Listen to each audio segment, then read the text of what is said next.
Hi friends, मी प्रियंका स्वागत करते तुमचं स्पेशल रेसिपीमध्ये। आज आपण कोणत्याही प्रकारचं मावा, मिल्क पावडर किंवा पनीर न वापरता घरच्या घरी एकदम शाही पद्धतीने तयार झालेली मिठाई पाहणार आहोत। चला तर मग वेळ न घालवता रेसिपीला स्टार्ट करूयात। तर इथे रेसिपी तयार करण्यासाठी मी सुखा नारळ घेतलेला आहे, त्याला किस करून घ्यायचा आहे, एकदम बारीक असं किस करून घ्यायचं। तुमच्याकडे जर खोबरा किस असेल तर तो सुद्धा तुम्ही इथे वापरू शकता। सुक्या नारळाऐवजी ओला नारळ वापरला तरीही चालेल।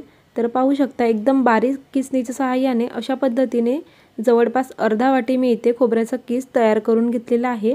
आता गॅसवरती पॅन ठेवलं, यामध्ये सर्व खोबरा किस मीडियम आचेवर रोस्ट करून घ्यायचा आहे।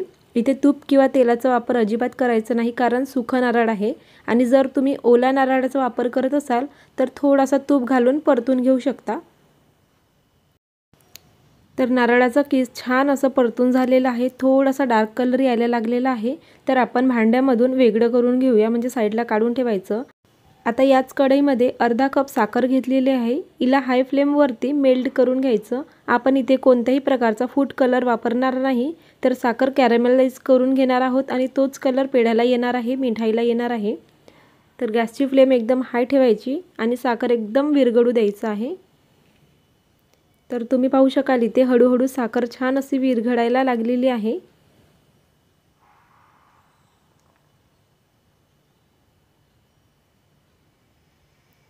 इथे साखर विरघळवत असताना सतत ढवळत राहायचं आहे, जेणेकरून ते खाली लागणार नाही। तर पाहू शकता छान असं डार्क कलर यायला लागलेली आहे, साखर सुद्धा मस्त मेल्ट झालेली आहे। आता इतपत आपल्याला कलर हवा आहे, तर आता यामध्ये दूध घालायचं आहे। सारख्या पद्धतीने साखर विरघळल्या गेली आणि असं कलर आला नंतरच आपण इथे दूध घालूयात।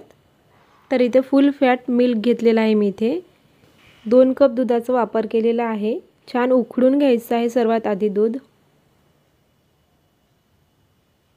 तर पाहू शकता अशा पद्धतीने 2 कप दूध घातलं आणि याला सतत ढवळत राहायचं आहे आणि छान उकळी काढून घ्यायची आहे दुधाला।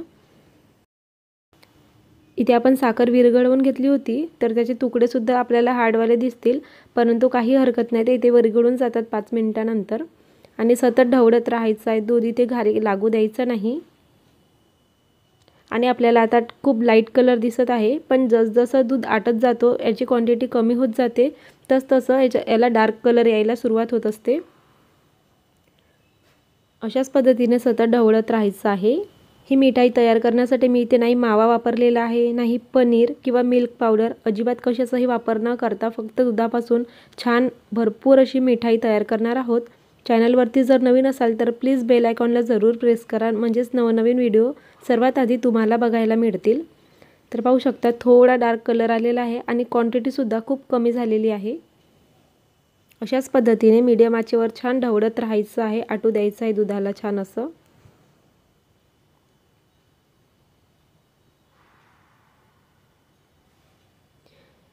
आता रक्षाबंधन येऊनच राहिलं, तर आपण बाहेरून मिठाई घेऊन आणत असतो, तर बाहेरून न आणता अशा पद्धतीने आपण हेल्दी मिठाई घरच्या घरी तयार करून घेऊ शकतो। कुणाला समजणारही नाही की मिठाई आपण घरच्या घरी तयार केली।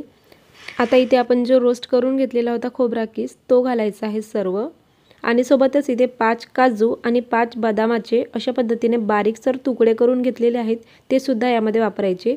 तुम्हाला वाटलं तर हे मिक्सरमधून सुद्धा काढून घेऊ शकता, यामुळे फ्लेवर खूप छान येतो पेढ्यांना। एकदम घट्ट झालेला आहे दूध, पाहू शकता। आणखी याला आटवून घ्यायचं आहे। तर इथे सोबतच मी 1 चमचा वेलची पावडर घालणार आहे, खूप छान फ्लेवर येण्यासाठी, आणि याला मिक्स करून घ्यायचं। पाहू शकता किती डार्क कलर आलेला आहे, ते जसजसं क्वांटिटी कमी होते तसतसं डार्क कलर यायला सुरुवात होत असते।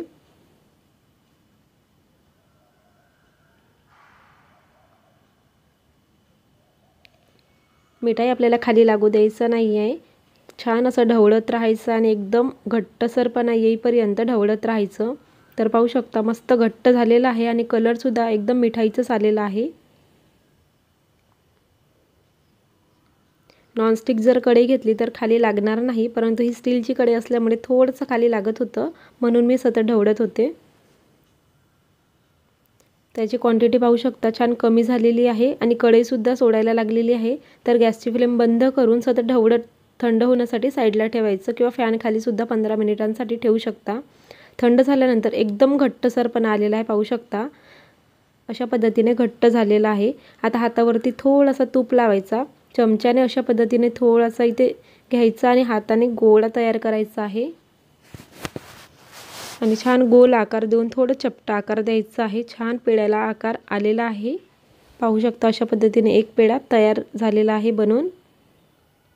याला प्लेटमध्ये ठेवायचं। दुसरी मिठाई सुद्धा अशाच पद्धतीने तयार करायची। हाताला थोडासा तूप लावायचं, चमच्याने अशा पद्धतीने घ्यायचं आणि रोल करायचं आणि वरून थोडासा प्रेस करायचं। दुसरी मिठाई सुद्धा मस्त तयार झालेली आहे। इथे तुम्ही तुमच्या मनासारखं कोणताही आकार देऊ शकता आणि मिठाई तयार करून घेऊ शकता। खूप छान पद्धतीने मिठाई तयार होत असते झटपट। कुणालाही समजणार नाही की मिठाई ही आपण घरच्या घरी तयार केलेली आहे। मार्केटमधून आणल्यासारखी त्याची टेस्ट वाटत असते। आता वरून गार्निशिंग करून घेऊया। तर त्यासाठी मी इथे खोबरा किस घेतलेला आहे, वरून थोडासा भुरकवायचा म्हणजे दिसायलाही अट्रॅक्टिव्ह दिसेल। थोडे गुलाबाच्या पत्त्या घेतलेल्या आहेत वरून दिसायला छान दिसण्यासाठी आणि लांबट आकारामध्ये कट केलेले बदामाचे काप सुद्धा यावरती गार्निशिंगसाठी मी वापरणार आहे। पाहू शकता खूप छान मिठाई झटपट पद्धतीने तयार झाली। या पद्धतीने तुम्ही नक्की तयार करा, खूप आवडेल। आणि रेसिपी आवडली असेल तर प्लीज व्हिडिओला लाईक आणि चॅनलला सबस्क्राईब करायला अजिबात विसरू नका। पुन्हा भेटूयात अशाच प्रकारच्या नवीन रेसिपीसह। वेळात वेळ काढून रेसिपी पाहिल्याबद्दल खूप खूप मनापासून धन्यवाद।